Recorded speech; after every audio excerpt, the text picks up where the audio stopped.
Bonjour à toutes et à tous, ravi de vous retrouver sur le plateau de la Côte Imo, une émission, vous le savez, coproduite par Bismart et Radio Imo. Je suis ravie de vous retrouver, Sylvain. Bonjour Eva, merci merci à toutes et à tous. Je suis, voilà, il est midi, le jour des tendances IMO est arrivé, bien évidemment. C'est ce que nous faisons tous les mercredis. Tendances sur le marché avec parfois des horizons parfois un peu sombres ou parfois éclairés. En tout cas, c'est notre journée Melting Pot que nous réserve effectivement toutes ces surprises que l'on va voir dans ces tendances. C'est ce qu'on va examiner sur la planète IMO, Eva, aujourd'hui.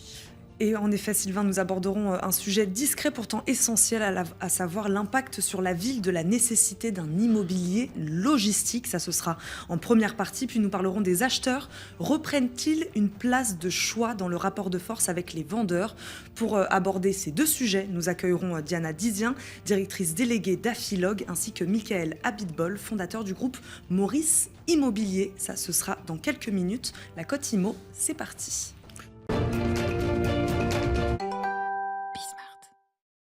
La Côte Imo, effectivement, Eva, vous le disiez, tendance immobilière. L'immobilier logistique est un sujet discret, qui n'occupe pas toujours le devant de la scène. Et pourtant, c'est un secteur qui est en pleine évolution. C'est même une allocation d'actifs maintenant de plus en plus préférée par rapport aux tertiaires. La preuve, c'est que les foncières ont investi massivement sur ce sujet. Que se passe-t-il du côté IMO logistique en ce moment? Comment la ville l'intègre? C'est la réponse avec notre invité Diana Dizien. On dit Dizien ou Dizien? Dizien, voilà. Diana Dizien, vous êtes directrice déléguée chez Afilog. Merci d'avoir accepté notre invitation. Pour débuter, on va faire un tour d'horizon, si vous voulez bien, sur le marché. Comment se porte aujourd'hui la logistique, notamment en cœur de ville? Parce qu'on a vu arriver aujourd'hui une floraison d'espaces logistiques avec des périmètres et des tailles très très faibles, 200, 300, 500 mètres carrés, fleurir partout dans les grandes métropoles. Est-ce que symboliquement, c'est le marqueur maintenant aujourd'hui d'une logistique qui est définitivement dans le paysage urbain? Oui, merci pour cette invitation. Bonjour Eva, bonjour Sylvain, merci. C'est vrai qu'on voit fleurir partout, peut-être pas partout, mais en tout cas dans beaucoup de métropoles, des espaces logistiques urbains. Mais il faut peut-être ne pas regarder l'arbre qui cache la forêt. Il faut avoir en tête que sur le marché logistique au global, donc urbain, périurbain, la grande logistique, la moyenne logistique, on est sur un marché de pénurie. Et je pèse mes mots. Donc, on est aujourd'hui sur un marché qui connaît un stress d'offres impressionnant. Il n'y a pas assez d'espace logistique. Il n'y a pas assez d'espace logistique, il n'y a pas assez de mètres carrés logistiques. Il y a des investisseurs qui souhaitent investir, vous l'avez dit, des foncières, y compris non spécialisées, qui se tournent vers ce marché. Il y a surtout des utilisateurs, des logisticiens et des transporteurs qui cherchent des mètres carrés et qui n'en trouvent pas. Nous sommes sur des taux de vacances sur ce marché au global qui sont très faibles. Donc, on est à moins de 4% de taux de vacances. Sur le segment prime, on est parfois, comme en région lyonnaise, à moins de 2%. Donc, on est très, très loin de la fluidité du marché. On est vraiment sur un stress d'offres. On est sur une crise du logement des entreprises logistiques. Alors, c'est une crise, bien évidemment, de l'offre, mais vous avez raison de faire le parallèle, puisque effectivement, la demande est très soutenue en matière de logement, et il y a une offre voilà, qui est trop faible. On s'est amusé justement à voir comment, finalement, cette allocation d'actifs devenait de plus en plus intéressante, puisqu'elle se rapproche des taux de rendement internes de plus en plus forte avec le tertiaire. Et on le sait aujourd'hui, la logistique et la livraison au dernier kilomètre va devenir la règle absolue de la ville du quart d'heure, justement. On s'est amusé, dans une infographie, à mesurer le taux d'artificialisation au niveau de la surface. Sur la partie logistique, c'est 0,94%, ce qui confirme complètement la tendance que vous avez développée. Est-ce que les élus, les acteurs de la ville, iront vers le développement logistique quand on sait parfois qu'il y a des résistances, notamment des riverains, à ne pas voir forcément des structures logistiques proches de chez eux? Ça, c'est ma première question. La deuxième, c'est aujourd'hui, il y a des espaces inutilisés. À Paris, il y a 100 000 places de parking disponibles. Il y a de plus en plus d'espace. Est-ce que ça, un jour, on a vu quelques initiatives, sera destiné à développer votre marché? Oui, parlons-en. C'est vrai que ce 0,94% de l'artificialisation, c'est un chiffre qu'il faut vraiment avoir en tête. Il est à comparer aux 46% d'artificialisation qui est due au logement individuel et collectif. Donc, ce sont des données de France Stratégie qui sont partagées, donc issues d'enquêtes de données publiques. Mais reste que l'entrepôt reste victime d'une sorte d'illusion d'optique. Ce sont des bâtiments imposants. Oui, pas toujours très beau. Nécessairement imposants. Je dirais qu'un bâtiment de 100 000 mètres carrés est beaucoup plus économique et écologique que 10 bâtiments de 10 000. Ça consomme moins de foncier, vous avez moins d'espace consommé autour, vous massifiez les flux beaucoup mieux. Donc, il y a une raison pour laquelle la profession va vers ces bâtiments qu'on appelle XXL, mais qui n'enlèvent rien au fait qu'on continue à faire des bâtiments de 20 000 et 30 000. Mais gardons en tête que moins de 1% de l'artificialisation, c'est très peu. Et pourtant, c'est vraiment... on est très, très concerné par les sujets de zéro artificialisation nette et on sent que l'étau du foncier se resserre de plus en plus autour de nous. Et donc, comment on fait quand on n'a pas la place, justement, dans des grandes villes comme Paris, par exemple ? Alors, en ville, on ne cherche pas à optimiser, à chercher le barycentre. Vous savez, quand un professionnel cherche un entrepôt, il calcule la géographie de ses flux, le barycentre, et il essaye de trouver un optimum. En urbain, c'est impossible. Il faut composer avec l'esprit des lieux, avec les opportunités, forcément imparfaites. Et si on essaie de revoir la surface, je prends un exemple, Getir. Getir, une nouvelle start-up turque qui a encore optimisé la livraison de produits frais avec ce qu'on appelle les produits de première nécessité, une 80 références en produits frais, livrés en moins de 10 minutes. En moins de 10 minutes, c'est extraordinaire. Alors eux, c'est des espaces logistiques de 150, 200, 300 mètres carrés, qui sont des points de relais. Est-ce qu'il n'y a pas, aujourd'hui, avec les problématiques de mobilité, de circulation qui sont graves aujourd'hui, et à la limite, on peut comprendre la nécessité environnementale, est-ce que les grands logisticiens ne vont pas investir ce type de marché ? Il y a qu'en fait une base logistique énorme et des points de relais faciles à travailler et finalement pas repérables de l'extérieur quand on y réfléchit. Ça peut être effectivement, encore une fois, la reconversion de parking, mais aussi d'espaces de boutiques qui ont plus de valeur et qui peuvent représenter des espaces de dépôt intéressants. Déjà, j'insiste sur le fait que les dark stores et les dark kitchens, ce sont des faits immobiliers qui, pour nous, ne relèvent pas nécessairement de la logistique et qui se rapprochent davantage du commerce. Donc nous, le monde de la logistique, on se sent beaucoup plus proche de l'industrie. Je comprends. On est une sorte d'industrie de traitement des flux logistiques. Et donc, on ne souhaite pas... qu'il y ait trop d'amalgame. Il y a eu trop d'amalgame avec le e-commerce. Si en plus on rajoute l'amalgame avec les dark stores, les dark kitchens, on va avoir de plus en plus de mal. Mais le e-commerce aujourd'hui, Diana, représente un volume très important en espace logistique, considérable. Est-ce que, effectivement, ça reste quand même, sur le principe, sur le plan de la doctrine, de la logistique pure ? Alors, si on prend le e-commerce, donc nous, le e-commerce B2C, parce qu'il y a du commerce B2B, je sais pas, l'artisan qui commande sur Mano Mano, c'est du e-commerce, mais on va pas le compter. Le B2C, aujourd'hui, est responsable de moins de 10% des surfaces et des flux logistiques. Donc, il faut quand même savoir que les 90% restants,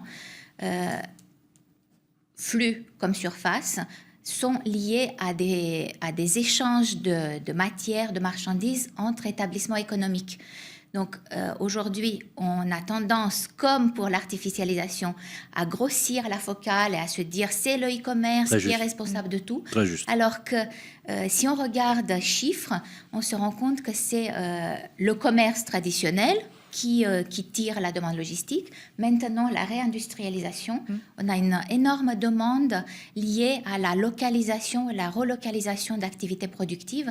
Donc, que ce soit le e-commerce ou tout ce qui est commerce où on clique, c'est quand même très, très minoritaire. Il ne faut pas le négliger, mais c'est minoritaire. Mais vous avez raison de le souligner, et merci de l'avoir fait, puisque effectivement, c'est souvent cette partie de l'iceberg que nous on voit, et pas, effectivement, quand vous dites que 90% des échanges sont entre établissements économiques, ça dit tout, déjà. Alors, on le voit, le fret est en train d'exploser. On a vu qu'avec l'inflation, la guerre en Ukraine, vous parliez de relocalisation. Est-ce que c'est plus qu'un phénomène ? Est-ce que ça va durer ? Oui, nous pensons vraiment qu'on est passé dans une autre donne économique globale. Chez Afilog, on ne croit pas à la démondialisation, mais on pense à une logistique et à des chaînes logistiques plus régionalisées. Donc on pense qu'il y aura probablement des choses qui seront moins à l'échelle globale, mais plutôt qui se passeront à l'échelle de l'Europe. Et donc les choix de consommation, mais aussi de localisation d'entrepôts, seront un peu plus à l'échelle européenne. En termes de chiffres, ça se concrétise comment aujourd'hui, cette demande-là qui revient donc en France, relocalisation, réindustrialisation? En termes de chiffres, comment la demande est appuyée sur 3 piliers. Donc vous avez la grande distribution et distribution spécialisée. Ces grandes enseignes, Decathlon, Carrefour, Lidl, ils sont en train de faire leur mue immobilière, logistique. Donc, ça va petit à petit s'apaiser. Le e-commerce a aussi fait sa grande explosion, ça va continuer. Mais le 3e pilier, c'est vraiment la demande industrielle. Et on le voit dans les chiffres du marché de l'année 2021 déjà. On voit qu'on a... une demande importante, je pense qu'on est dans les 500 000 mètres carrés placés en logistique industrielle sur l'année 2021, ce qui n'est pas forcément énorme, mais ce qui est beaucoup plus que ce qui se faisait avant. Alors, on voit bien effectivement, et vous avez raison de le souligner, que les besoins industriels sont colossaux. Est-ce que, lorsque vous dialoguez avec les clients, les différents partenaires, l'idée de la relocalisation ou de la régionalisation, c'est aussi l'idée de rompre la dépendance qui est venue de façon très flagrante avec la crise ukrainienne, mais pas que. Oui, je pense que la succession de crises... C'est-à-dire crises... qu'ils à payer plus, c'est-à-dire qu'en fait, ils réinvestissent. On a tous compris qu'à une époque, c'était facile de délocaliser certaines industries parce qu'on avait un dumping social qui était très attractif, hein, il faut le dire. Il y avait même une migration industrielle pour aller chercher les cadres sociaux où ils étaient le plus intéressants. Est-ce que là, aujourd'hui, finalement, il n'y a plus de débat là-dessus ? C'est plus la première recherche. La recherche, c'est finalement de rompre cette dépendance. Est-ce que vous le sentez, oui. Ça ? On est vraiment sur cette logique de souveraineté économique et voilà, de souveraineté industrielle. Oui. On est vraiment dans ces logiques-là. Ce qui est peut-être pas encore suffisamment compris, c'est qu'il n'y aura pas d'industrie sans logistique. Quand vous relocalisez une activité industrielle, vous relocalisez nécessairement des stocks, parce qu'il y a du stock avant l'usine et en sortie d'usine. Donc fatalement, si vous réindustrialisez en délogistisant la France, ça ne marchera pas. Mais les politiques n'ont pas très bien compris. D'ailleurs, c'est même, ça nous rend schizophrènes. Puisque vous avez des politiques qui vous disent il faut relocaliser parce qu'effectivement, on va générer de l'emploi. Parce que ce que vous dites, le sous-jacent, c'est quand même de l'emploi, hein, de l'emploi créé, de l'emploi net dans des régions qui en ont bien besoin. Et en même temps, on a des administrés, des élus qui sont un peu frileux, notamment certains élus locaux. Est-ce qu'aujourd'hui, cette réalité auquel font face les élus avec les industriels pour relocaliser l'industrie. On voit de plus en plus d'agences de développement régionales accompagnées par les services départementaux ou régionaux. Est-ce que ça fonctionne concrètement et est-ce que le niveau de relation est bon ?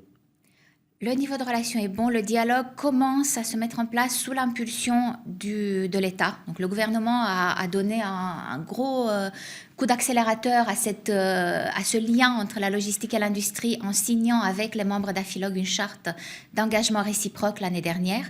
Donc là-dessus, par contre, il existe encore des élus nombreux qui disent on veut de l'industrie, on ne veut pas de logistique.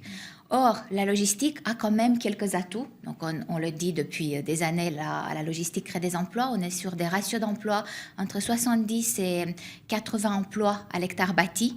Bon, on est entre 10 et 200, si vous voulez, au global. Pardon. Mais la moyenne, c'est quand même 70 à 80 emplois, c'est pas rien. On est en capacité de produire beaucoup d'énergie avec du photovoltaïque. On s'est engagé à couvrir à 50% les toitures de nos bâtiments et les ombrières contre 30% réglementaires. Donc, on surperforme la réglementation. Donc, on crée de l'emploi, on produit de l'énergie. On fournit un certain nombre de taxes aussi. Donc, je pense que en plus, on fait beaucoup d'efforts sur l'intégration architecturale et paysagère de nos bâtiments. On commence à travailler la verticalité. On essaye du mieux que nous pouvons à construire uniquement sur des friches, ou en tout cas en priorité sur des friches, parce qu'on ne pourra pas le faire à 100% sur des friches. Donc je pense qu'on arrive à apporter à la collectivité bien plus que ce qu'on a le sentiment de lui prendre par moment. C'est très clair. Merci beaucoup d'avoir répondu à nos questions aujourd'hui, Diana Dizien, directrice déléguée d'Affilogue. Merci beaucoup d'avoir répondu à nos questions. Merci à vous de nous avoir suivis. On se retrouve tout de suite dans la Côte Imo. Et on enchaîne avec un retournement de situation. En effet, cela faisait quelques années que le marché dans les zones tendues profitait davantage aux vendeurs. Entre-temps, le Covid est passé par là et a rebattu les cartes. Alors comment et pourquoi le rapport de force vendeur-acquéreur tend aujourd'hui à s'inverser? On va décrypter cette tendance avec notre invité, Michael Abitbol, fondateur du groupe Maurice Immobilier. Bonjour. Bonjour. Bienvenue dans la Côte Imo. Merci beaucoup de nous accompagner aujourd'hui. Alors, expliquez-nous, question simple, quelle différence entre le profil de l'acheteur hier et celui d'aujourd'hui dans les marchés tendus? Donc voilà, qu'est-ce qui a changé? Alors, le marché, il a changé parce que c'est une question d'offre et demande. Aujourd'hui, on est dans un marché où les acheteurs ont repris le dessus sur les vendeurs, étant donné qu'il y a énormément de biens à la vente. Donc, ça leur laisse l'embarras du choix. Et donc, ils se positionnent plus difficilement sur les biens, les taux sont montés, et donc on sent que les acheteurs ont repris le dessus sur les vendeurs. Je le disais, le Covid est passé par là, c'est vraiment ça qui a inversé la tendance? Je ne sais pas si c'est ça, c'est une suite de choses qui, à mon avis, font qu'aujourd'hui, les acheteurs ont repris le dessus, mais je pense qu'à l'avenir, les choses vont se rétablir et qu'on va retrouver un marché qui va se stabiliser. À l'avenir, c'est-à-dire? Je pense d'ici début 2023, on devrait avoir un marché qui se stabilise. Aujourd'hui, on est sur un marché où vous avez énormément d'offres sur le marché. Donc, il y a pas mal de gens qui font les acheteurs font des offres et essayent de faire des offres avec des négociations et se laissent jusqu'à la signature de la promesse de vente la possibilité de continuer à visiter étant donné qu'ils ont l'embarras du choix. Donc, je pense qu'on devrait retrouver une dynamique début 2023 et retrouver un marché plus porteur côté vendeur. C'était important de préciser zone tendue puisque c'est bien là que ça se passe. La tendance est tout autre dans les zones non tendues. Alors, nous, on a un réseau de 18 agences sur Paris et proche banlieue, et on se rend compte que sur le marché de la proche banlieue, on a une clientèle qui est beaucoup plus friande pour acheter en proche banlieue, étant donné que les prix sont plus accessibles. Donc, les biens restent moins longtemps sur le marché. Donc, c'est vraiment Paris... Paris vs le reste du monde? Non, Paris, vraiment Paris. Toutes les banlieues limitrophes ont un vrai engouement. Il y a les Jeux Olympiques 2024 qui font que les gens ont envie d'investir. Et donc, c'est vraiment Paris qui est touché par ce côté où les acheteurs ont repris le dessus. Voilà. Sylvain. Alors, bravo, parce que vous êtes le seul agent immobilier qui dit qu'aujourd'hui, il y a plus de produits sur le marché que de demandes. Donc, bravo. On a trouvé la perle rare parce qu'aujourd'hui, l'offre, c'est vraiment le sujet. Et c'est le sujet dans beaucoup de régions sur lesquelles les stocks véritablement ont fondu. Mais effectivement, on observe deux choses. Un ralentissement de l'augmentation sur Paris, très fort, avec un tassement des prix. On n'est pas sur une baisse. Clairement, on n'est pas sur une baisse, on est sur un ralentissement. Mais ça reste quand même un marché tendu où l'offre se fait rare. J'aimerais bien que vous développiez. Qu'est-ce qui vous fait dire, Michael Abitbol, que aujourd'hui on n'a pas de problème d'offre, il y a du produit sur le marché, ce qui fait que les vendeurs, enfin les acheteurs ont des marges de négociation. Ceci dit, on va quand même voir une infographie. 5,6%, c'est le taux de marge de négociation dans l'ancien taux bien confondu. C'est le baromètre LPI Sologer qui a été publié en avril 2022. Michael Abitbol. Mais nous, ce qu'on ressent, je pense, c'est qu'aujourd'hui, on est sur un marché où les biens de qualité, les biens qualitatifs, aujourd'hui, trouvent preneur, parce que le marché du luxe n'est pas du tout touché. Mais il n'y en a pas beaucoup. Mais il n'y en a pas beaucoup. Voilà. Par contre, les biens qu'on avait qui étaient moyenne gamme, aujourd'hui, mettent plus de temps à se vendre. On a un portefeuille aujourd'hui sur l'intégralité du groupe. C'est quoi un appartement moyenne gamme? Un appartement typique, 2 pièces, 3 pièces, qui touche une clientèle qui est la plus importante aujourd'hui, mais plus de temps à se vendre. Et aujourd'hui, le problème, c'est qu'on a une négociation aujourd'hui sur les produits. Donc, les vendeurs ont du mal à accepter les offres parce qu'en général, ils se font négocier. Aujourd'hui, nous, chez Maurice Immobilier, on a un réseau de 18 agences sur Paris proche banlieue et on se rend compte qu'on a 1000 biens en vente, ce qui n'a jamais été le cas auparavant. Ah, vous n'aviez jamais eu en vitrine? On n'a jamais eu autant de biens à la vente. Donc, ça laisse l'embarras du choix aux gens et les gens ont plus de difficultés à se positionner. Donc, moi, je vois, il y a beaucoup de confrères qui ressentent peut-être pas cette baisse d'acheteurs. Mais nous, en tout cas aujourd'hui, je la ressens. Voilà, notre activité continue à fonctionner, on se stabilise, on n'est plus en augmentation de chiffre d'affaires comme on a pu l'être auparavant. Mais je pense qu'aujourd'hui, ce que je dis moi à mes négociateurs dans l'intégralité du groupe, c'est de se focaliser à fond sur la recherche, parce que des produits, on en a. Et donc, entasser les produits, c'est pas forcément être performant vis-à-vis de nos vendeurs. Donc, on se focalise à fond sur la recherche. Et sur l'acquéreur. Donc Exactement. Voilà, la recherche. C'est intéressant parce que de revenir à l'acquéreur, qui est quand même l'élément principal. Exact. C'est très bizarre. Voilà, dans le parcours résidentiel, à une époque où il suffisait d'afficher le produit en vitrine et il se vendait tout de suite, finalement. Nous, on vendait des biens en 24 heures. Donc aujourd'hui, c'est bien parce que professionnellement, vous allez vers une découverte acquéreur. Aujourd'hui, on est des chasseurs d'appartements. On travaille sur la recherche. On les contacte tous les jours de manière à leur proposer du bien. Et on se rend compte qu'ils sont satisfaits parce qu'ils ont la possibilité d'avoir des fiches produits tous les jours. Donc ça leur laisse vraiment la possibilité de trouver le produit recherché. Maintenant, on a aussi les taux d'intérêt qui sont remontés auprès des banques. Donc c'est des facteurs qui jouent et qui, à mon avis, début 2023, on va se stabiliser parce que l'immobilier à Paris reste quand même un placement sûr.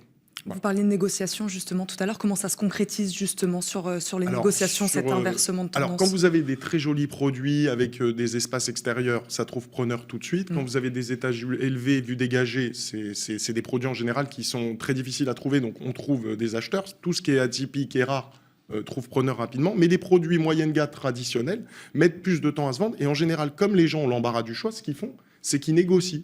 Ils font des offres à 5%, comme vous avez vu avec le baromètre, 10% sur certains produits moins chers, et essayent de tenter le coup. Parce que comme ils ont l'embarras du choix, s'ils loupent un produit, ils se disent de toutes les façons, j'ai l'embarras du choix, demain est un nouveau jour et je vais trouver quelque chose d'autre. Et est-ce que ça marche, comme le dit vous savez, quand vous avez des vendeurs qui sont en crédit relais et qui ont besoin de vendre leurs appartements parce qu'ils se sont positionnés sur des appartements plus grands, on a des produits où les négociations peuvent atteindre les 10% de négociation. Voilà. Alors, on a beaucoup insisté, et d'ailleurs les journalistes n'étaient pas en reste, sur l'exode urbain, c'est-à-dire sur le fait que les Parisiens quittent la capitale, etc. Bon, ceci dit, on a quand même des statistiques éloquentes. 10 000 Parisiens quittent Paris chaque année. Alors, on voit bien qu'on a une population qui quitte Paris, et pourtant, Paris reste la ville la plus dense au monde après Bombay. Et question... Est-ce que cette population, vous qui avez un réseau francilien maintenant, bien sûr, vous êtes sur toutes les 8 départements d'Île-de-France, est-ce que vous observez un boom du marché, un relais de croissance sur la première et la deuxième couronne, par exemple? Moi, je pense que depuis le Covid, la manière de fonctionnement au travail a changé. Il y a beaucoup de gens aujourd'hui qui sont en télétravail, il y a beaucoup de gens aujourd'hui qui ont changé leur manière de travailler au sein de leur entreprise, et vous avez beaucoup de gens qui aujourd'hui ont adopté vers le télétravail. Donc, quand on dit télétravail, ça leur laisse l'opportunité de travailler de chez eux. Donc, ils se disent, voilà, je me laisse l'opportunité de trouver aujourd'hui une petite maison avec jardin en dehors de Paris ou à 30-40 km, ce qui nous laisse l'opportunité d'avoir une vie qui est beaucoup plus sympa.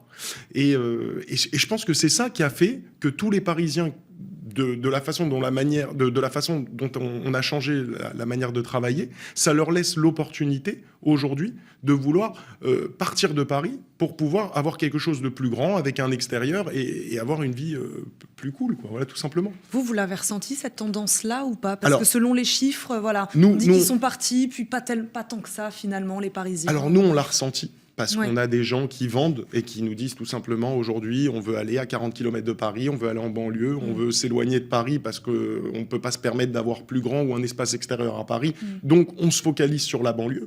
Et donc, on l'a ressenti parce qu'on a des gens qui vendent et ça se ressent. Et nous, je m'aperçois, moi, qu'on a ouvert 4 agences là en banlieue, sur les banlieues limitrophes de Paris.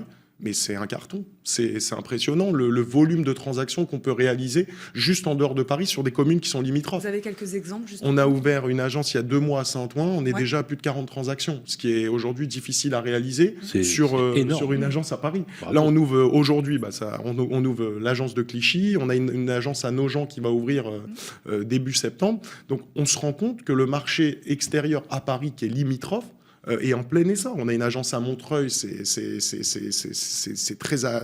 Les gens ont envie d'acheter, on est sur un prix qui avoisine les 7 000 € du mètre, donc ça donne envie aux gens. Quand vous voyez que les prix dans le 11e, aujourd'hui, avoisinent les 11-12 000 € du mètre, les gens font 4 stations de métro supplémentaires, ils sont à la mairie de Montreuil, mais bien sûr. Et ils payent 7 000 € du mètre, sur des logements neufs, avec espace extérieur, sur des produits qui sont de qualité. Donc il y a des gens qui sont prêts à franchir la barrière, et on se rend compte de ça. Aller à Nogent, par exemple, où on est entre 5 et 7 000 € du mètre. Exactement. À Fontenay-sous-Bois, Champigny. Ah mais nous, on se rend compte, c'est pour ça qu'on est bien installé aujourd'hui sur Paris, et notre projet à nous, c'est de s'étendre sur toutes les communes limitrophes au marché parisien pour Et quand vous entourer dites toute la... limitrophe, est-ce que vous iriez par exemple en 3e, 4e, voire 5e couronne? Bah écoutez, oui. Je pense qu'à terme, on Toute commence... l'Île-de-France. nous, on a un projet chez Maurice Immobilier, ce qui est intéressant, sans vanter la marque, c'est que les meilleurs négociateurs chez nous, on leur laisse l'opportunité de se développer au sein de notre groupe, ce qui est aujourd'hui pas évident dans tous les groupes Donc vous d'agences favorisez parisiennes. l'actionnariat de vos salariés. Bien sûr. C'est ça. Donc on leur laisse l'opportunité ou de devenir responsable d'agence, et après le poste de responsable, ils peuvent devenir franchisés. Et là, on commence à avoir certains négociateurs qui ont envie de tenter l'aventure dans le sud de la France, qui ont envie de tenter l'aventure dans des zones qui sont un peu plus étendues au marché parisien. Et ça leur laisse, en plus de ça, la possibilité de pouvoir développer des Maurice Immobilier et en contrepartie, nous, de les garder dans notre boîte, car c'est des gens qui nous ont permis de pouvoir nous développer. Alors justement, les statistiques récentes vont réindexer le taux de l'usure au 1er juillet, Oui. vous le savez, qui est un vrai sujet. Aujourd'hui, le taux de l'usure sur à peu près 15-20 ans est à 2,43 et ça a fait retourner un maximum de dossiers, notamment sur les primo-accédants qui ont été très touchés par ça, à cause effectivement d'une inflation qui se développe. Est-ce que vous craignez, Michael Abitbol, que le marché se tend? On voit déjà certaines crispations dans les régions avec les mois, les semaines qui viennent. Est-ce qu'on n'a pas, aujourd'hui, on n'est pas entré dans un cycle dans lequel on a sifflé la fin de la récréation et on va entrer dans une période un peu plus difficile, ce qui est peut-être endémique ou même inhérent au marché cyclique de l'immobilier? Moi, je pense que acheter, ça reste quand même aujourd'hui la meilleure option. Donc je pense qu'on aura toujours des acheteurs, on aura toujours des gens, même si les taux augmentent, qui vont vouloir se laisser tenter par l'achat d'une résidence principale ou l'achat d'un investissement locatif, parce que ça reste quand même un investissement rentable qui est en pleine évolution sur les dernières années. Mais je pense que dû au fait que les taux vont remonter, on va avoir un marché qui se ralentit. Donc il faut être honnête, il faut se dire les choses telles qu'elles sont. On est sur un marché qui se ralentit tout simplement parce que les gens ont moins envie d'avoir accès à la propriété du fait que les taux augmentent tout simplement. Mais ça reste quand même un investissement sûr. Il nous reste quelques secondes. Une question sur les acheteurs étrangers. Ils sont là, ils sont revenus, Bah, ils sont où? les acheteurs, nous, on a des agences dans le centre de Paris qui touchent vraiment une clientèle étrangère. Ils sont là, ils sont présents, ils font des investissements et on sent qu'ils sont revus depuis la fin du Covid et depuis la fin du confinement. On va s'arrêter sur ces mots. Merci de infiniment, m'avoir Michael reçu. Abitbol, d'avoir répondu à nos questions. Je rappelle, vous êtes le fondateur du groupe Maurice Immobilier. Merci beaucoup de nous avoir accompagnés aujourd'hui. Merci Sylvain. Merci Eva, merci Michael Abitbol, merci à vous toutes et toutes qui nous suivez tous les jours. Le journal de la Côte Imo, c'est tous les jours à 12h, diffusé simultanément sur Radio Imo et sur Bismart. On va demain se retrouver, car comme tous les jeudis, vous le savez, on parle de politique immobilière. La politique immobilière, et notamment en ce moment, ça a plus que du sens. À toutes et à tous, je vous souhaite une excellente journée et à demain.